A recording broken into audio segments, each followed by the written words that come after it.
SR শেষ না হতে হতে এরপরে দেশজুড়ে শুরু হতে চলেছে জনগণনা পরিষেবা।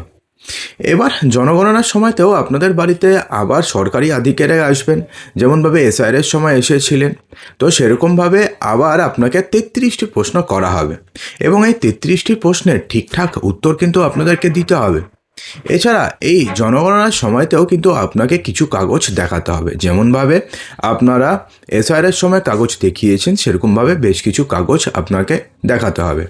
তো এই জনগণনা যেহেতু এসআইআরের পরে পরেই হচ্ছে, তাহলে কি এই জনগণনার সাথে এনআরসি অথবা সি এর কোনো সম্পর্ক রয়েছে? অর্থাৎ এই জনগণনার পরে কোনো কিছু কাগজ দেখাতে না পারলে কি আপনাকে ভারতবর্ষ থেকে তাড়িয়ে দেবে, এরকম কি কোনো কিছু রয়েছে? জনগণনা কবে হবে, জনগণনা কি, কেন করা হয়, সমস্ত কিছু এই ভিডিওতে পেয়ে যাবেন। সেই জন্য ভিডিওটিকে সম্পূর্ণ মনোযোগ সহকারে দেখতে থাকুন। থেকে শুরু হতে চলেছে ভারতের জনগণনা 2027 এর প্রথম ধাপ। এর প্রথম ধাপে হবে হচ্ছে হাউস লিস্টিং এবং হাউজিং এনুমারেশন হবে হচ্ছে প্রথম ধাপে। এই ধাপে দেশের প্রতিটি পরিবারের কাছে জানতে চাওয়া হবে মোট 33টি প্রশ্নের উত্তর, এবং সংগ্রহ করবেন কারা? সংগ্রহ করবেন সরকারি গণনাকারীরা। তো এই নিয়ে কিন্তু ইতিমধ্যে গেজেট বিজ্ঞপ্তি প্রকাশ করেছে রেজিস্ট্রার জেনারেল অফ ইন্ডিয়া। এই প্রশ্নগুলির মধ্যে কী রয়েছে? ঘরের অবস্থা, পরিস্থিতি, পারিবারিক এবং অর্থনৈতিক অবস্থা, মৌলিক ও আধুনিক সুবিধা এবং ডিজিটাল সুযোগ সুবিধা কী রয়েছে, সেই সমস্ত কিছু থাকছে। দেখুন, এবার যে জনগণনা হতে চলেছে না, এখানে আপনার থেকে মোবাইল নম্বর জানতে চাওয়া হবে, এবং সরকার স্পষ্টভাবে বলেছে যে মোবাইল নম্বর শুধুমাত্র জনগণনা সংক্রান্ত যোগাযোগের জন্যই ব্যবহৃত হবে। এই ধাপে রাজ্য এবং কেন্দ্রশাসিত অঞ্চলগুলো নিজ নিজ সুবিধা মতন 30 দিনের মধ্যে কাজ শেষ করবে। তার আগে নাগরিকদের জন্য থাকবে 15 দিনের স্বঘোষণাপত্র, অর্থাৎ সেলফ এনুমারেশন করার সুযোগ। যেমনভাবে আপনি সেলফ এনুমারেশন করেছেন এক্ষেত্রে এসআইআরের সময়তে, ঠিক সেরকমভাবে এক্ষেত্রেও আপনি সময় পাবেন। দেখুন, তাহলে প্রথম ধাপ এটা হবে না, দুটো ধাপে হবে। দেখুন, ভালো করে বুঝতে হবে আপনাকে। কিন্তু প্রথম ধাপে কি হবে? হাউস লিস্টিং এবং হাউজিং সেন্সাস। এপ্রিল থেকে সেপ্টেম্বর পর্যন্ত হবে হচ্ছে এই হাউজিং সেন্সাস। দ্বিতীয় ধাপে হবে হচ্ছে জনগণনা, যেটা ফেব্রুয়ারি 2027 থেকে শুরু হয়ে যাবে। লাস্ট জনগণনা হয়েছিল 2011 সালে। ভারতের মোট তখন জনসংখ্যা ছিল 121 কোটি 1,09,000। এর মধ্যে পুরুষ হচ্ছে 62.37 কোটি, অর্থাৎ 51.54%, এবং মহিলা হচ্ছে 58.64 কোটি 48.64%। ঠিক আছে, দেখুন এখানে ক্লিয়ার ব্যাপারটা কি ভালো করে বুঝিয়ে দিই। এই যে প্রতি 10 বছর অন্তর অন্তর আদমশুমারি অথবা জনগণনা হয়, তো সেক্ষেত্রে শেষবার জনগণনা হয়েছিল 2011, তার আগে হয়েছিল 2001। অর্থাৎ এমন ব্যাপার নয় যে ব্যাপারটা পুরোটাই নতুন, আপনাকে সমস্যা ফেলার জন্য করা হচ্ছে না। এটা রেগুলার প্রসেস, প্রতি 10 বছর অন্তর অন্তর করা হয়। তাহলে আপনাদের মনে একটা প্রশ্ন আসবে যে কেন তাহলে 2021 সালে হলো না? দেখুন, মনে করে দেখুন, 2021 সালে করোনা মহামারী চলছিল। তারপরে 2022 সালেও তার একটা রেস ছিল।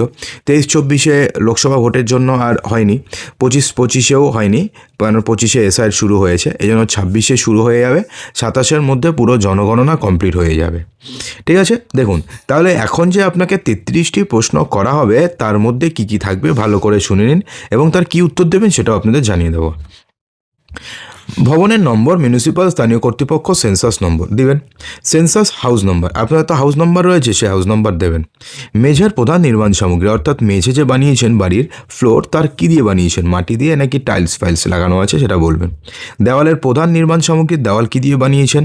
ছাদ কী দিয়ে বানিয়েছেন, ছাদ থাকলে পরে টিনের ছাদ নাকি কংক্রিটের ছাদ বলবেন। বাড়ির ব্যবহার কী কাজে হয়।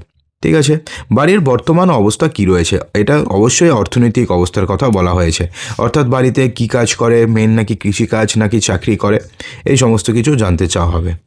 পরিবারের সংখ্যা, অর্থাৎ কতজন সদস্য রয়েছে। পরিবারের সংখ্যা, অর্থাৎ আপনাদের পরিবারে কটা পরিবার রয়েছে। যেমন ধরুন, পরিবার বলতে কাকে বোঝায়? পরিবার বলতে তো বাবা মা ছেলে বোঝায়। তো সেক্ষেত্রে আপনারা 3 ভাই, তো কটা পরিবার হবে? 3টা পরিবার হবে। সে আপনি একান্নবর্তী একসঙ্গে থাকেন সেটা আলাদা ব্যাপার, কিন্তু পরিবার তো 3টা।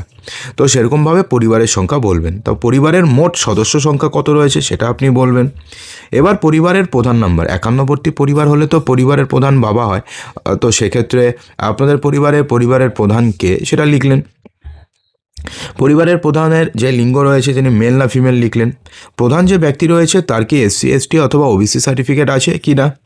বাড়ির মালিকানা কার নামে রয়েছে, যৌথ মালিকানা রয়েছে নাকি সিঙ্গেল, কার নামে রয়েছে নাকি ভাগ করা হয়েছে সেটা। পরিবারের নিজস্ব কক্ষ সংখ্যা অর্থাৎ টোটাল কতগুলো রুম রয়েছে। পরিবারের বিবাহিত দম্পতি কতজন রয়েছে সেটা বললেন এবং আনম্যারিড কতজন রয়েছেন বললেন। পানীয় জলের প্রধান উৎস কী রয়েছে সেটা আপনি উত্তর দিলেন। পানীয় জলের প্রাপ্যতা অর্থাৎ পানীয় জল কি আপনারা ইজিলি পেয়ে যান, টিউবওয়েল আছে নাকি আপনাকে দূরে গিয়ে নিয়ে আসতে হয়। আলোর প্রধান উৎস কী রয়েছে অর্থাৎ আপনি আলো কি ঠিকঠাক পান নাকি আপনাকে ব্যাটারি চালিত আলো ব্যবহার করতে হয় নাকি আলো দিনের মধ্যে 2-3 ঘন্টা। এমন অনেক জায়গা আছে আলোর সহজলভ্যতা নেই অর্থাৎ সারাদিনে মাত্র 3-4 ঘন্টা কারেন্ট থাকে। শৌচাগারের সুবিধা আছে কি না সেটা বলবেন। শৌচাগারের ধরন কি রয়েছে, কী ধরনের শৌচাগার। বজ্র জল নিষ্কাশন ব্যবস্থা অর্থাৎ আপনি ড্রেনেজ সিস্টেম অর্থাৎ ড্রেন আছে কি না অর্থাৎ বাড়ির যে বজ্র সেটা আপনি কোথায় গিয়ে ফেলেন। স্নানঘর আছে কি না। রান্নাঘর এবং LPG সংযোগ আছে কি না। রান্নার প্রধান জ্বালানি অর্থাৎ যদি LPG থাকে তো গ্যাস, যদি LPG না থাকে তাহলে আপনি কাঠ দিয়ে নাকি পাতা দিয়ে রান্না করেন সেটা। রেডিও এবং ট্রানজিস্টার আছে কি না। টেলিভিশন আছে কি না। তারপরে প্রশ্ন করা হবে ইন্টারনেট অ্যাক্সেস আছে কি না। ল্যাপটপ বা কম্পিউটার আছে কি না। ফোন মোবাইল স্মার্টফোন রয়েছে কি না। বাইসাইকেল স্কুটার মোটরসাইকেল কতজন রয়েছে সেটা জানতে চাওয়া হবে। গাড়ি জিপ ভ্যান আছে কি না সেটা জানতে চাওয়া হবে। পরিবারের প্রধান খাদ্যশস্য অর্থাৎ মেন আপনি কি খান। যদি মারোয়ারি ফ্যামিলি হয় তাহলে সেক্ষেত্রে বলবে তারা হয়তো রুটি খায় তো রুটি বল, পাঞ্জাবে হলে রুটি খাবে। যদি অন্য জায়গায় হয়তো ভাত খায় না কি খায় সেটা বলবে। মোবাইল নম্বর শুধুমাত্র সেন্সাস যোগাযোগের জন্য ব্যবহার করা হবে। অর্থাৎ এই হচ্ছে 33টি প্রশ্ন। 33টি প্রশ্নের উত্তর আপনি দিয়ে দেবেন।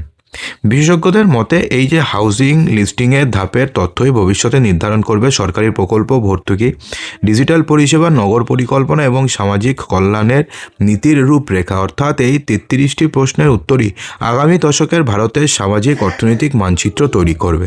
অর্থাৎ এই যে ডেটাটি পাবে না, এই ডেটার মাধ্যমে এবার সরকারের কাছে ক্লিয়ার হয়ে যাবে আমার দেশে টোটাল আনএমপ্লয়েড কতজন রয়েছে, তার মধ্যে দরিদ্র সীমার নিচে কতজন রয়েছে, পুরুষ কতজন রয়েছে, মেয়ে কতজন রয়েছে, কতজন কৃষিকাজ করে, কতজন চাকরি করে, কতজন কত টাকা স্যালারি পায়, আর্থসামাজিক অবস্থা কী রয়েছে, সামাজিক পরিস্থিতি কী রয়েছে। কাস্ট সেন্সাসও হবে এবার প্রথমবার, ঠিক আছে। তো এটা তৈরি হবে। দেখুন প্রথম যেটা হবে না, সেটা হচ্ছে হাউস লিস্টিং এবং হাউজিং সেন্সাস হবে। অর্থাৎ প্রথম ধাপে আপনাদের বাড়িতে লোক আসবে এবং শুধুমাত্র বাড়ি দেখবে অর্থাৎ পুরো দেশের মোট কতগুলো বাড়ি রয়েছে, ফার্স্টে এটা হবে।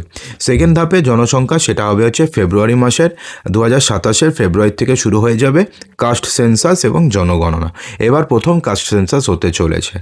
এবার না এই যে হাউস লিস্টিং যে এই স্টেজ রয়েছে, এই স্টেজের মধ্যে যে শুধুমাত্র হাউস লিস্টিং হবে এটা সেমনটা নয়। যেমন জম্মু কাশ্মীর, হিমাচল প্রদেশ, এই সমস্ত যে সমস্ত রাজ্য রয়েছে বা ধরুন লাদাখ, তো এই সমস্ত যে রাজ্যগুলো রয়েছে কেন্দ্রশাসিত অঞ্চল রয়েছে সেখানে কি হয় না ফেব্রুয়ারি মাসে প্রচুর প্রতিকূল পরিবেশ থাকে। তো সে কারণে এই সমস্ত রাজ্যে এপ্রিল মাস থেকে সেপ্টেম্বর মাসে যখনই হাউস লিস্টিং বা বাড়ি গণনা হবে সেই সময়তে জনগণনার কাজ একসঙ্গে করে দেওয়া হবে এবং তার ফাইনাল লিস্ট প্রকাশ পেয়ে যাবে 2027 সালের এপ্রিল মাসের মধ্যে। তো বন্ধুরা আশা করবো ভিডিওতে সমস্ত কিছু সঠিকভাবে বোঝাতে পেরেছি এবং মনে রাখবেন যে এর সাথে কিন্তু NRC-CA এর কোনো সম্পর্ক নেই। ভিডিওটি ভালো লাগলে লাইক করবেন, শেয়ার করবেন, চ্যানেলটিকে সাবস্ক্রাইব অবশ্যই করবেন।